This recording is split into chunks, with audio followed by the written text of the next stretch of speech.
मयत सरपंच संतोष देशमुख यांची 9 डिसेंबर रोजी निर्घृण अशी हत्या झाली.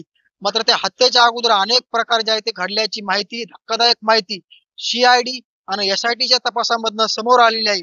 मयत सरपंच संतोष देशमुख यांच्या गावामध्ये आवादा पवनचक्की प्रकल्प आहे. याच प्रकल्पाचे सुनील केंदू शिंदे यांना 2 कोटी रुपयाची खंडणीची मागणी केली होती. ज्या खंडणीमध्ये वाल्मिक कराड, विष्णू चाटे, सुदर्शन घुले वरती गुन्हा दाखल झाला होता.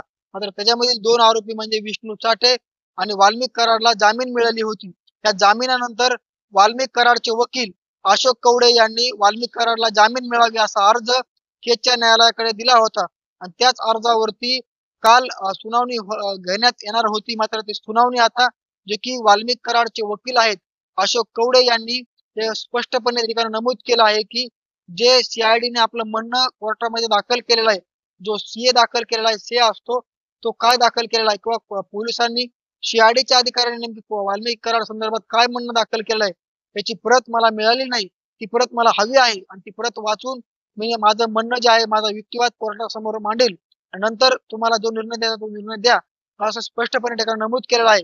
मात्र दुसरीकडे वाल्मिक कराडच्या आता अडचणीमध्ये वाढ झाली का हे देखील स्पष्टपणे ठिकाणी नमूद करावे लागेल की मयत सरपंच संतोष देशमुख यांच्या हत्येच्या अगोदर आणि 2 कोटी रुपये खंडणी मागण्याच्या अगोदर वाल्मिक कराड, सुदर्शन घुले, विष्णू चाटे, सुधीर सांगळे आणि प्रतीक घुले, महेश केदार, जयराम चाटे या आरोपींचा एक CCTV फुटेज समोर आलेला आहे.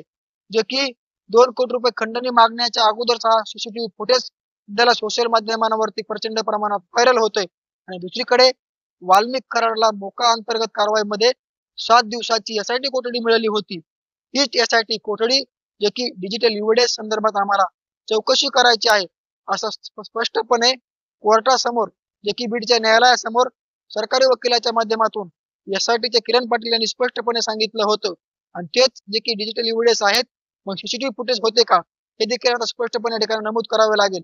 ज्या अर्थी वाल्मिक कराडचे CCTV फुटेज समोर आले 2 कोटी रुपये खंडणी मागण्याच्या अगोदर विष्णू चाटेच्या कार्यालयामधनं हे CCTV फुटेज आता CID कडे आणि SIT कडे वर्ग करण्यात आलेले आहे. तेच CCTV फुटेज पुन्हा एकदा वाल्मिक कराडचे 22 जानेवारीला पोलीस कोठडी संपते आणि त्याच पोलीस कोठडीच्या अनुषंगानं हे CCTV फुटेज पुन्हा एकदा कोर्टासमोर प्रेझेंट करून पुन्हा वाल्मिक कराडला म्हणजे 22 तारखेला उद्या पुन्हा पोलीस कोठडी मिळते का न्यायालयीन कोठडी मिळते हे देखील या ठिकाणी बघावे लागणार आहे. मात्र 2 दिवसांच्या संपूर्ण घडामोडीमध्ये वाल्मिक कराडच्या जामीन अर्जावरती सुनावणी होणार होती.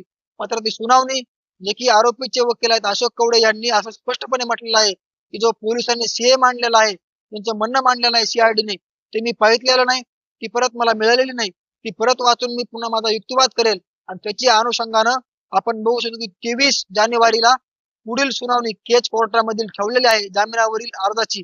तर दुसरीकडे मकोका अंतर्गत जी कारवाई झाली होती त्या कारवाईमध्ये वाल्मिक कराडला 7 दिवसाची पोलीस कोठडी म्हणजेच SIT कोठडी सुनावण्यात आली होती. ती देखील 22 तारखेला संपते आणि दुसरीकडे हे संपूर्ण CCTV फुटेज जे की खंडणी प्रकरणाच्या अगोदरचे 29 तारखेचे फुटेज आहेत हे समोर आल्यामध्ये पुन्हा एकदा वाल्मिक कराडच्या अडचणीत वाढ होते का आणि वाल्मिक कराडला मोका अंतर्गत कारवाईमध्ये जामीन मिळते की पुन्हा एकदा पोलीस कोठडी मिळते हेच पाहणं महत्वाचं असणार आहे. मात्र या संपूर्ण CCTV फुटेजच्या अनुषंगानं पुन्हा एकदा वाल्मिक कराडचे पाय खोलात गेले देखील म्हटलं जातंय. नक्कीच येणाऱ्या काळामध्ये काय निष्पन्न होतंय आणि या CCTV फुटेज मधनं वाल्मिक कराडला कोठडी मिळते का न्यायालयीन कोठडी मिळते हे देखील पाहणं महत्वाचं असणार आहे. मुंबई तक योगेश काशीद, बीड.